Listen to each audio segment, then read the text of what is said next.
Hello అండి అందరికీ.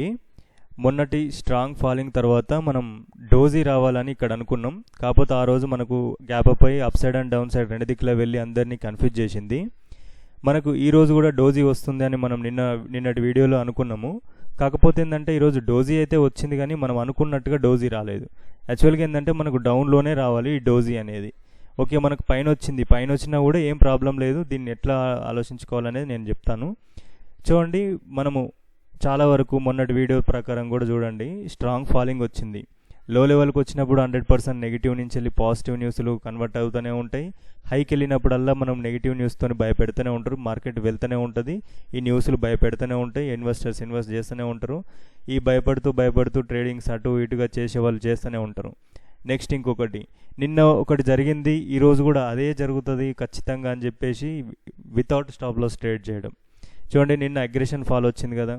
నిన్న ఆల్రెడీ అప్ సైడ్ వెళ్ళినా కూడా సస్టైన్ అవ్వకుండా అగ్రెషన్ ఫాల్ వచ్చింది. దీన్ని చూసిన వాళ్ళు ఏమనుకుంటారు, అరే ఈరోజు కూడా గ్యాప్ అప్ అయింది, స్టార్టింగ్ మార్కెట్లో చాలా ఫాల్ వచ్చింది, ఫస్ట్ 1 అవర్లో మీరు ట్రేడ్ తీసుకోవద్దు అని చెప్పేది. అందుకే మంచి ఫాల్ వచ్చింది.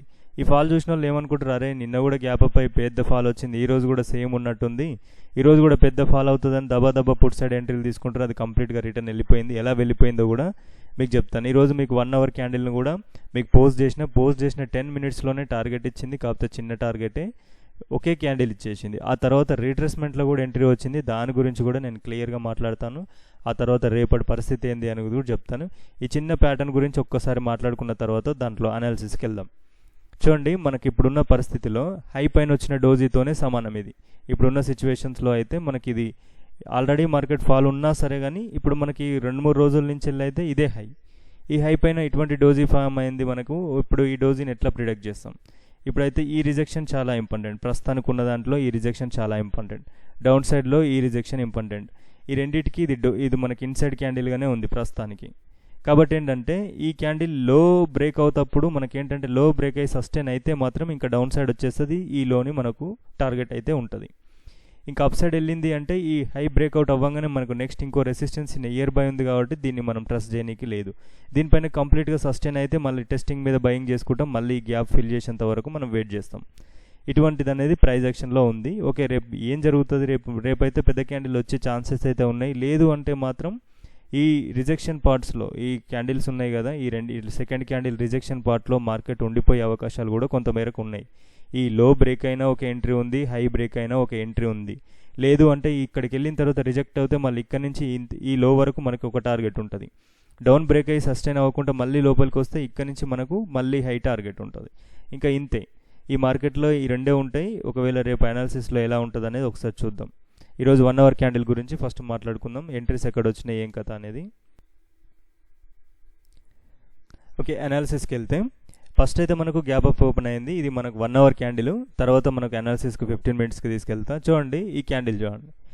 ఈ 1 అవర్లో ఎంట్రీలు తీసుకునే వాళ్ళు వచ్చే ఉంటుంది ప్రాఫిట్ కొంతవరకు వాళ్ళకు కూడా, కానీ క్లోజింగ్ టైంకి వస్తూ ఉంటే మాత్రం ట్రేడ్ తీసుకోవద్దు. ఎంత అగ్రెషన్గా వెళ్ళినా కూడా క్లోజింగ్ టైంలో ఎంట్రీ తీసుకోవద్దు. చూడండి, ఇది ఎప్పుడైతే ఈ ఓపెన్ని క్రాస్ అవుతుందో, ఈ నెక్స్ట్ క్యాండిల్ ఏదైతే ఓపెన్ని క్రాస్ అవుతుందో అప్పుడే మీకు టెలిగ్రామ్లో పోస్ట్ చేసిన. అక్కడ నుంచి నేను పోస్ట్ చేసిన 10 మినిట్స్లోనే మనకైతే ఈ టార్గెట్ అయితే వచ్చింది. 1 అవర్కు మనకి ఇదే టార్గెట్. ఫస్ట్ టార్గెట్ సగం, సెకండ్ టార్గెట్ పూర్తిగా. ఇదైతే ఒకే క్యాండిల్లో వచ్చింది. మళ్ళీ రీట్రెస్ అయ్యి కూడా మనకు ఎంట్రీ వచ్చింది. మీకు కావాలంటే మనకు 1 అవర్లో ఫస్ట్ వీడియో ఉంటుంది రీట్రెస్మెంట్ ఎంట్రీ, అది కూడా చూడండి. మీకు 1 అవర్కి సంబంధించిన వీడియోస్ అన్నీ కూడా కమెంట్ సెక్షన్లో పెడతాను, ఎండ్ కార్డ్లో కూడా ఉంచుతాను. ఒకవేళ టైం ఉన్న వాళ్ళు, చూడాలనుకున్న వాళ్ళు, ఇంట్రెస్టెడ్గా ఉన్న వాళ్ళు మాత్రం వెళ్ళి చూడండి. ఇంకా నార్మల్ అనాలిసిస్కి వెళ్దాం. ఓకే, చూడండి, మార్కెట్ అయితే గ్యాప్ అప్ అయిన తర్వాత ఈ స్పీడ్ క్యాండిల్స్ రికవరీ అయిపోయిన తర్వాత మళ్ళీ కూడా చాలామంది రిటర్న్ అనుకోరు. ఈ క్యాండిల్ని చూసి కూడా మధ్యన బయింగ్ చేస్తూనే ఉంటారు.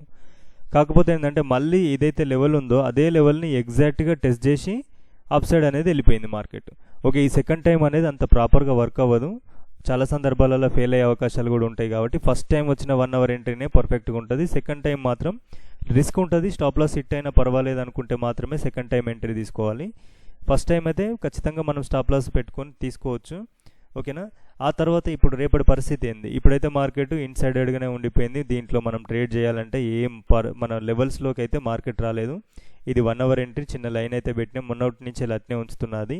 ఎందుకంటే మొన్న ఓపెనింగ్ కూడా ఇక్కడ నుంచి అయింది, పైనకి వెళ్ళిపోయి తర్వాత మళ్ళీ రిటర్న్ అయింది. ఇక్కడ స్ట్రాంగ్ బయ్యర్ ఉన్నాడు అనేది మాత్రం మీరు అర్థం చేసుకుంటారని ఈ లైన్ అనేది ఉంచుతున్నా అలాగే. మొన్న కూడా చూడండి ఇక్కడ నుంచి వెళ్ళి ఫాలో అవుతూ ఇదే లెవెల్ నుంచి వెళ్ళి స్ట్రాంగ్ మూమెంటం ఇచ్చింది. ఆ తర్వాత మళ్ళీ ఓపెనింగ్ ఇక్కడైనా కూడా అసలు డౌన్ కూడా కాలేదు, చిన్నగా ఇట్లా లెవెల్ టెస్ట్ చేస్తూనే ఉంది, పైనకి వెళ్ళిపోతుంది. అంటే ఇక్కడ బిగ్ ప్లేయర్ అనే యాక్టివిటీ అనేది చాలా ఎక్కువగా ఉంది అని అర్థం. రేపు కూడా చూడండి ఇదే లెవెల్కి వస్తే బౌన్స్ బ్యాక్ అవుతుంది అంటే ఎక్కువ శాతం ఏంటంటే ఆల్రెడీ 2-3 సార్లు వీళ్ళ లిక్విడిటీ కలెక్ట్ చేస్తున్నాడు అంటే అప్సైడ్ తీసుకువెళ్ళే అవకాశం అయితే ఉంది. సరే ఇది రీటైలర్ ట్రాప్ కోసం మనకి ఇట్లా చూపిస్తుండా లేదు అంటే నిజంగానే అప్సైడ్ వెళ్ళాలి అనుకుంటుండా అనేది చూడాలి మనం. ఇక్కడ మనం ప్లానింగ్ అనేది ఇంట్రాడేల్ పర్పస్లో మనకి ఇదే ఎంట్రీ మళ్ళీ వచ్చింది అనుకోండి, ఇక్కడ ఈ లో లెవెల్కి వచ్చిన తర్వాత మనకు రిజెక్షన్ కనబడుతుంది అనుకుంటే ఇక్కడ నుంచి వెళ్ళి మనం ఎంట్రీ ప్లాన్ చేసుకోవచ్చు, లేదంటే మన ప్యాటర్న్ ఉంది కదా ప్యాటర్న్ ప్రకారం ఎంట్రీ తీసుకోవచ్చు. లేదంటే మనం దీంట్లో ప్రాపర్గా ఎంట్రీ తీసుకోవాలంటే చూడండి మనకి క్యాండిల్ ఉంది కదా బేరిష్ క్యాండిల్ కంప్లీట్ క్లోజింగ్ తర్వాత ఈ లెవెల్ క్యాండిల్ క్లోజ్ అయింది. ఆ తర్వాత ఇది క్లోజ్ అయిన తర్వాత ఈ నుంచి తీసుకోవచ్చు, లేదంటే టెస్టింగ్ అయినప్పుడు కూడా తీసుకోవచ్చు ఇక్కడ కూడా.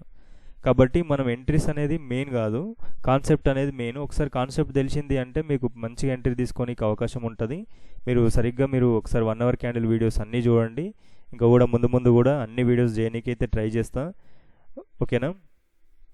రేపు ఎంట్రీ తీసుకోవాలంటే మనకు 24,400 అనేది స్ట్రాంగ్ లెవెల్. ఆ లెవెల్కి వెళ్ళి రిజెక్షన్ వచ్చింది అంటే మనం ఇక్కడి నుంచి సెల్లింగ్ ప్లాన్ చేసుకుంటాం. లేదు మళ్ళీ ఇదే జోన్కి వస్తే 190 లెవెల్లో కూడా మనకు బౌన్స్ ఛాన్స్ ఉంది. దానికంటే కూడా మనకు 24,127 కూడా ఇంపార్టెంట్ జోన్ ఉంది, ఇక్కడ నుంచి కూడా బౌన్స్ కావచ్చు. ఒకవేళ ఈ లెవెల్స్ కింద క్లోజ్ అయితే మాత్రం మనకు ఆల్మోస్ట్ మన స్ట్రాంగ్ ఫాలింగ్లో వచ్చిన లో మాత్రం మళ్ళీ హిట్ అయ్యే అవకాశాలు అయితే ఉంటాయి. ఈ మ్యాక్సిమం ఇంకా ఈ వీక్ అంతా ఇక్కడే ఉంటుందా లేదంటే బ్రేక్అవుట్ చేసుకుని అప్ సైడ్ వెళ్తుందా అంటే నా వ్యూ అయితే చూడండి మ్యాక్సిమం ఇక్కడ చూడండి చాలా వరకు కన్ఫర్మేషన్ చూడండి ఇక్కడ నుంచి వెళ్ళే బౌన్స్ అవుతుంది పదే ఇక్కడ నుంచి వెళ్ళే స్ట్రాంగ్ బౌన్స్ అనేది అవుతూ ఉంది. కాబట్టి మీరు కూడా ఒక్కసారి చూసుకోండి. సెల్లింగ్ కూడా మనకి ఇక్కడ నుంచి స్ట్రాంగ్ సెల్లింగ్ వచ్చింది, తర్వాత ఇదే జోన్ క్రాస్ అయినా కూడా మళ్ళీ ఇక్కడ నుంచి సెల్లింగే జరిగింది. ఈరోజు కూడా మనకి ఇక్కడ మొమెంటం ఇక్కడ నుంచే సెల్లింగ్ అనేది వచ్చింది. ఇంత స్ట్రాంగ్ మొమెంటంలో కూడా ఇక్కడ నుంచి స్ట్రాంగ్ సెల్లింగ్ వచ్చిందంటే రీటైలర్స్ అయితే ఎవరు సెల్ చేస్తే అంత పెద్ద సెల్లింగ్ అయితే రాదు. ఈ బయింగ్ కూడా చూడండి చాలా అగ్రెషన్గా పైనకి వాళ్ళే తీసుకెళ్తారు, మళ్ళీ వాళ్ళే తీసుకొస్తారు కిందికి కూడా. మళ్ళీ ఇప్పుడు ఈ నుంచి స్టార్ట్ చేసిండా కరెక్ట్గా నియర్ బై క్లోజింగ్ ఇచ్చిండు. రేపటి రోజు ఏమనుకుంటారు అంటే అరే మార్కెట్ రిటర్న్ అయిపోయిందని కొంతమంది అనుకుంటూ ఉంటారు, హోల్డ్ చేసే వాళ్ళు హోల్డ్ చేస్తూనే ఉంటారు. నాకు తెలిసినంత వరకు రేపు చిన్న గ్యాప్ అప్ ఓపెన్ చేసుకొని 400 పైన కొంచెం సేపు మనని కన్ఫ్యూజన్ చేసి ఆ తర్వాత డౌన్ సైడ్ వస్తుంది అనుకుంటున్నా. లేదంటే మంచిగా సస్టైన్ అయిపోయింది అంటే నేనైతే అప్ సైడ్ ప్లానింగ్ చేసుకుంటా. ఎక్కువ నేనైతే లో లెవెల్ని మళ్ళీ టెస్ట్ చేస్తుంది అని అనుకోవట్లేదు. ఒకవేళ 24,127 లెవెల్ని క్రాస్ అయితే తప్ప నేను మళ్ళీ డౌన్ సైడ్ అయితే చూడను. ఒకవేళ ఓపెనింగ్ డౌన్ సైడ్ వస్తే మాత్రం ఈ మధ్యలో నేను ట్రేడ్ తీసుకోను. ఒకవేళ దొరికితే ఇక్కడే ట్రేడ్ తీసుకుంటా. 24,127 దగ్గరనే నేను ట్రేడింగ్ ప్లానింగ్ అనేది చేసుకుంటా. లేదు ఈ మధ్యలో ఓపెన్ అయింది అంటే నేను ఎటువంటి ట్రేడ్ తీసుకోను. మళ్ళీ ఈ లో లెవెల్ని టచ్ చేసేంత వరకు ఏదైనా 1 అవర్ క్యాండిల్ కాన్సెప్ట్ ప్రకారం ఏమైనా ఎంట్రీ వస్తే తీసుకుంటా, లేకపోతే లేదు అది స్టాప్ లాస్ హిట్ అయితే నేను వదిలేస్తాను. ఓకేనా. నిఫ్టీ అయితే ఇంతే, రేపు ఎక్స్పైరీ కూడా ఉంటుంది నిఫ్టీ. నేను ఏదైనా మంచి ఎంట్రీ వస్తే మీకు పోస్ట్ చేయడానికి ట్రై చేస్తాను. మీరు కూడా మీకు అది ప్రాపర్గా మీరు ఎంట్రీ అని మీరు అనుకుంటే మీకు కూడా ఇది వర్త్ ఎంట్రీ తీసుకోవచ్చు. మీకు మీ ప్రకారంగా కూడా మీకు అది కాన్సెప్ట్ ప్రకారంగా కూడా మీకు ఎంట్రీ అనిపిస్తే దాన్ని మీరు ఒకసారి ప్రాక్టీస్ చేయండి. బ్యాంక్ నిఫ్టీ చూడండి మన సైకలాజికల్ నెంబర్ దగ్గర ఊగిసలాట ఆడుతూ ఉంది. ఇది చూడండి ఆల్రెడీ మనం ఎన్నిసార్లు ట్రాప్ చేసిందో చూడండి బయర్స్ని. ఒకసారి పైనకి వెళ్ళింది మళ్ళీ కిందికి, మళ్ళీ పైనకి వెళ్తుంది కిందికి. ఎప్పుడు కూడా మనకు 50,000ని క్రాస్ చేస్తున్న క్యాండిల్స్ చూడండి ఎలా ఉన్నాయో, చాలా స్ట్రాంగ్ క్యాండిల్స్. మిగతా క్యాండిల్స్తో పోల్చుకుంటే 50,000ని క్రాస్ చేస్తున్న క్యాండిల్స్ మాత్రం డిఫరెంట్ ఉన్నాయి. ఇక్కడికి వెళ్ళిన తర్వాత ఇక్కడ రిజెక్షన్ రాగానే స్ట్రాంగ్ ఫాలింగ్ తీసుకొచ్చిండా, ఓకే మనకి ఇంతవరకు అయితే టార్గెట్కి అయితే రాలేదు, కొన్ని పాయింట్స్ అయితే వచ్చినాయి. ఆ తర్వాత కూడా సేమ్ సిమిలర్ క్యాండిల్ కదా, ఈ క్యాండిల్కి ఏమైనా డిఫరెన్స్ ఉందా చూడండి. ఎట్టి పరిస్థితుల్లో కూడా డిఫరెంట్ లేదు. ఎవరు కూడా రీటైలర్స్ అనేటోళ్ళు లేరు అందులో, మొత్తం బిగ్ ప్లేయర్సే ఉన్నాడు. చూడండి ఎందుకు ఈ సేమ్ క్యాండిల్స్ వస్తున్నాయి అనేది కూడా మీరు చూడండి. మార్కెట్లో చాలా వరకు ప్రతిదీ అబ్జర్వేషనే ఇంపార్టెంట్. ఇవన్నీ చూడండి, మీకు ఏదైతే కనపడుతున్నాయో కనబడితే మాత్రం క్యాండిల్స్ గురించి మీరు కమెంట్ సెక్షన్లో పెట్టండి. దాని మీద కూడా నేను ప్రాపర్గా మీకు అనాలిసిస్ చేసి లేదంటే దానికి సంబంధించి ఎంట్రీస్ ఎట్లా ఉంటాయి ఏం కథ అనేది కూడా మీకు నెక్స్ట్ వీడియోస్లో చెప్పనీకి ట్రై చేస్తాను. ఈ 3 క్యాండిల్స్ సేమ్ ఉన్నాయి కదా, ఇక్కడ తీసుకున్నప్పుడు ఓకే ప్రాఫిట్ వచ్చింది, ఇక్కడ ప్రాఫిట్ వచ్చింది. మనం ఏమనుకుంటాం రీటైలర్స్ అంతా కూడా అరే ఇక్కడ ఒకసారి బ్రేక్అవుట్ ఇచ్చి ఫాల్ అయింది, ఓకే ప్రాఫిట్ వచ్చింది కొంతవరకు, స్కాల్పింగ్ టైప్ ఆఫ్. నెక్స్ట్ ఇక్కడ ఎంట్రీ తీసుకున్నా కూడా ప్రాఫిట్ వచ్చింది, సేమ్ క్యాండిల్ మళ్ళీ ఇడబడింది. అప్పుడు ఏమనుకుంటాం అందరం కూడా అరే ఇక్కడ నుంచి వెళ్ళి ఎంట్రీ తీసుకుంటే ఎంతో కొంత ప్రాఫిట్ వస్తుంది ఖచ్చితంగా, ఇక్కడ నుంచి ఎంట్రీ తీసుకున్నామా ఓకే బుక్ చేసుకుంటే పర్వాలేదు, బుక్ చేసుకోకపోతే అగ్రెషన్గా పోయి స్టాప్ లాస్ కొట్టేసి. మార్కెట్ ఎట్టి పరిస్థితిలో కూడా బిగ్ ప్లేయర్ హ్యాండింగ్లోనే ఉంది. రీటైలర్స్కి మాత్రం ఎరలాగానే ఉంది మార్కెట్. ఆప్షన్ సెల్లర్స్కి అయితే మరీ వరెస్ట్గా ఉంది. ట్రేడ్స్లో యాక్చువల్గా ఒక లెవెల్కి క్రాస్ అయింది అంటే మనకు రీట్రేస్మెంట్ ఇవ్వాలని చాలా వరకు తెలుసు కదా. రీట్రేస్మెంట్ అనేది సరిగ్గా రావట్లేదు. కాకపోతే మనము డైరెక్ట్ ప్రైస్ యాక్షన్ మీద ఎంట్రీలు అనేది ప్లాన్ చేసుకోగలిగితే రీట్రేస్మెంట్ ముందే ఎంట్రీలు తీసుకోవాల్సి వస్తుంది. కాకపోతే కొంచెం రిస్కీగా ఉండొచ్చు. కొద్ది రోజులు మనం ఆప్షన్ సెల్లింగ్ చేసే వాళ్ళు ఎవరైనా ఉంటే లాట్ సైజ్ అన్న తగ్గించుకోండి, లేదంటే కొద్ది రోజులు మార్కెట్ కన్నా దూరంగా ఉండండి. ఈ వరస్ట్ మార్కెట్లో ఏంటంటే కొంచెం సిచ్యువేషన్ బ్యాడ్గా ఉంది. ప్రాపర్గా ఎంట్రీ ప్లాన్ చేసుకోవాలి. వెయిటింగ్ అనేది చాలా ఎక్కువ అవుతుంది. ఒక్కొక్క రోజు ఈ రోజంతా వెయిట్ చేస్తే మనకు ఒక ఫస్ట్ ఎంట్రీ వచ్చిన తర్వాత నేనైతే మళ్ళీ ఇంకా ఎంట్రీస్ ఏం ప్లాన్ చేయలేకపోయినాం.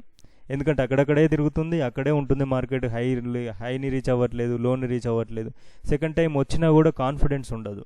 ఎందుకంటే ఫస్ట్ వెళ్ళిన తర్వాత మళ్ళీ సెకండ్ ఖచ్చితంగా వెళ్తుందని ఉండదు. ఎందుకంటే ఫస్ట్ వెళ్ళింది ఆడు బిగ్ ప్లేయర్ తీసుకొని వెళ్తుండు. సెకండ్ టైం ఏంటంటే రీటైలర్స్కి ట్రాప్ కోసమే వస్తుంది. అప్పుడు ఏంటంటే ట్రాప్ చేయొచ్చు, లేదంటే వెళ్ళొచ్చు. వెళ్ళినా కూడా మనకు సెకండ్ టైం కాన్ఫిడెన్స్ అనేది ఆల్రెడీ మనకు కావాల్సిన ప్రాఫిట్ వచ్చినప్పుడు ఇంకొక ట్రేడ్ తీసుకోవడం అనేది మంచిది కాదు.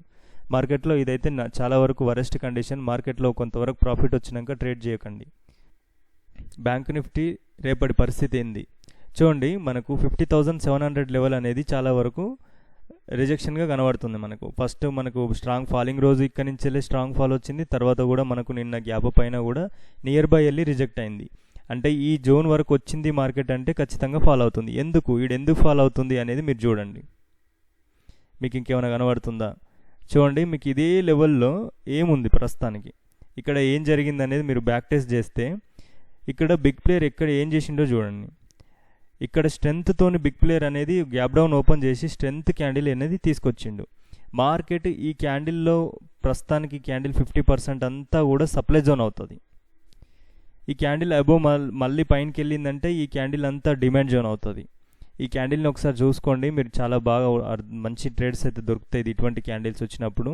ఇప్పుడు ఇందులోకి వెళ్ళినప్పుడల్లా సెల్లింగ్ అవుతుంది. మనకు 700 లెవెల్కి వెళ్తుంది, రిజెక్ట్ అవుతుంది, వెళ్తుంది, రిజెక్ట్ అవుతుంది. కాబట్టి దీనిపైనకి వెళ్ళి క్లియర్గా సస్టైన్ అవ్వేంత వరకు మనం బయింగ్ అయితే ఉండొద్దు.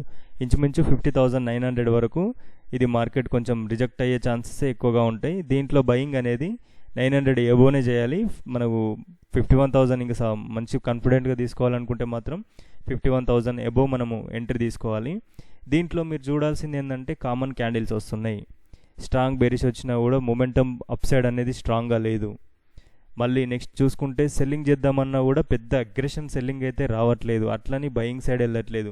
నిఫ్టీ ఫాల్ అవుతుంది, రేజ్ అవుతుంది, బట్ బ్యాంక్ నిఫ్టీ మాత్రం అక్కడే ఉంటుంది. కాబట్టి బ్యాంక్ నిఫ్టీలో కొంతవరకు 51,000 పైకి వెళ్ళేంత వరకు కానీ, లేదంటే మళ్ళీ ఈ నిన్నటి లాస్ట్లో ఉన్న లో వరకు కానీ 49,600 వరకు కానీ వచ్చేంత వరకు ఈ మధ్యలో ఎటువంటి ట్రేడ్స్ అనేటివి ప్లాన్ చేసుకోకండి. బ్యాంక్ నిఫ్టీ అయితే ఇంతే. ఓకే, క్రూడ్ ఆయిల్ చూడండి. ఆల్రెడీ మనకు స్ట్రాంగ్ లెవెల్కి అయితే చేరుకుంది. మీకు అప్డేట్ అయ్యే వరకు ఎక్కడ ఉంటుందో మార్కెట్. ఒకవేళ మీరు ఎంట్రీ ప్లాన్ చేసుకోవచ్చు అంటే ఇక్కడ మాత్రం మనకు రిజెక్షన్స్ రావాలి. కొంచెం పైన చిన్న హై ఉంది, మీరు కొంచెం ఇక్కడ చూసుకోండి. ఇక్కడ చిన్న హై ఉంది. ఇక్కడ ఇది క్రాస్ అయిన తర్వాత 300 మనకు 300కి వెళ్ళిన తర్వాత మళ్ళీ 250 కిందికి మార్కెట్ వస్తుందా, లేదంటే దీనిపైన సస్టైన్ అవుతుందా చూడండి. దీనిపైన సస్టైన్ అయినా కూడా మళ్ళీ ఈ లెవెల్ని టెస్ట్ చేస్తుంది. ఇక్కడ నుంచి అప్ సైడ్ ప్లాన్ చేసుకోవచ్చు. మనకు 400 వరకు ఛాన్స్ ఉంది. ఒకవేళ ఈ నుంచే రిజెక్షన్ వచ్చి ఫస్ట్ కొంచెం ఫాల్ అవ్వాలి, ఆ తర్వాత రీట్రెస్ అవుతుంది. రీట్రెస్ అయినప్పుడు ఇక్కడ సెల్లింగ్ ప్లాన్ చేసుకోవాలి. ఇక్కడ నుంచి డౌన్ సైడ్ వచ్చే ఛాన్సెస్ అయితే ఉంటాయి. ఇదైతే అగ్రెషన్గానే ఉంది. బ్రేక్అవుట్ చేసుకొని పైన సస్టైన్ అయితే మాత్రం అప్ సైడ్ ప్లానింగ్ చేసుకోర్రి. దీనికి సంబంధించిన ఇంపార్టెంట్ లెవెల్స్ అయితే 6,400, 6,250, మళ్ళీ మనకు డౌన్ సైడ్ వస్తే 6,000 లెవెల్ వరకు ఛాన్స్ ఉంది. దీంట్లో మనకు చాలా వరెస్ట్గా అయితే మార్కెట్ ఉంది. ఇది కన్సల్టేషన్ జోన్లోనే ఉంటుంది 2-3 రోజుల నుంచి వెళ్ళి. దీంట్లో ఈ జోన్కి వెళ్ళింది, హైకి వెళ్తుంది. మ్యాక్సిమం ఇక్కడ నుంచి ఫాల్ అయ్యే అవకాశాలు ఎక్కువగా ఉంటాయి. ఇది సస్టైన్ అయ్యి బ్రేక్అవుట్ అయ్యి మనకి లెవెల్స్ అన్నీ బ్రేక్ చేసుకుని అప్ సైడ్ సస్టైన్ అవ్వడం కొంచెం కష్టమే. ఇది ఒకవేళ మంచి ఫాల్, ఇప్పుడైతే బుల్లిష్గానే ఉంది కదా, కొంచెం ఫాల్ రావాలి. చిన్న ఫాల్ వచ్చిన తర్వాత రీట్రెస్ అవుతేనే మనం ఇక్కడ నుంచి సెల్లింగ్ ప్లాన్ చేసుకోవాలి. లేకపోతే ఇది ఇలాగే ఉంది బుల్లిష్గానే ఉన్నప్పుడు ఇక్కడ సెల్ చేయాలనుకుంటే కరెక్ట్ కాదు. కొంచెం ఫాల్ వచ్చిన తర్వాత రీట్రెస్ అవుతుంది, అప్పుడు సెల్ చేయాలి. ఓకేనా? ఈ వీడియోలో అయితే ఇంతే అండి. మీకు నచ్చితే మాత్రం ఒక లైక్ చేయండి. కొత్త వాళ్ళు అయితే సబ్స్క్రైబ్ చేయండి. కొంతమంది టెలిగ్రామ్ ఛానల్లో ఉన్న లింక్ అనేది ఓపెన్ అవ్వట్లేదు, వీడియోస్లో డిస్క్రిప్షన్లో ఉన్న లింక్ అని చెప్తున్నారు. లేదంటే మీరు ఛానల్లోకి వెళ్ళండి, అబౌట్కి వెళ్తే మీకు అక్కడ కూడా మీకు టెలిగ్రామ్ లింక్ ఉంటుంది. లేదు అంటే మీరు పాత వీడియోస్ చూస్తున్నట్టున్నారు, పాత వీడియోస్లో లింక్ ఉండదు, అది ఎక్స్పైరీ అవుతుంది. ఇప్పుడు మళ్ళీ కొత్త వీడియోస్లో ఈ మధ్యలో వస్తున్న వీడియోస్కి మాత్రమే కొత్త టెలిగ్రామ్ లింక్ ఉంటుంది. అక్కడి నుంచి వెళ్ళి మాత్రమే మీరు లాగిన్ అవ్వడానికి ట్రై చేయండి. ఓకే అండి, ఈ వీడియోలో మాత్రమే ఇంతే. Thank you.